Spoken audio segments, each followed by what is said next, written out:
সন্তান কেইবাটা হ'লেও প্ৰতিটো সন্তানে কিন্তু সমানে পিতৃ মাতৃৰ দায়িত্ব নলয়।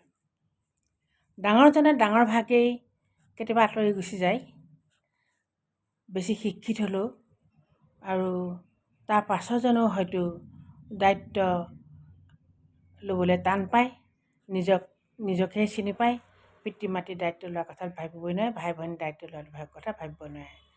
তাৰপিছত যিজন মুখ্য সন্তান থাকে, মুখ্য সন্তানেহে ভৱিষ্যতৰ পিতৃ মাতৃ বৃদ্ধ বয়সত লগ পায় আৰু তেওঁহে পিতৃ মাতৃক চাবলৈ সক্ষম হয়।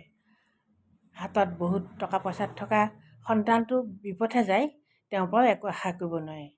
গতিকে কোনোটো পৰিয়ালত চাব, কোনোবা ছোৱালী সন্তান থাকিলে সেই ছোৱালী সন্তানেই প্ৰতিটো কথাতে আগভাগ ল'ব লাগে আৰু দায়িত্ব ল'ব লাগে।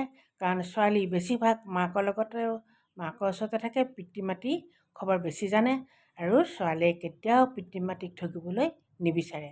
যিমান পাৰে সিমান ভাৰ কাণ পাতি ল'বলৈ চেষ্টা কৰে।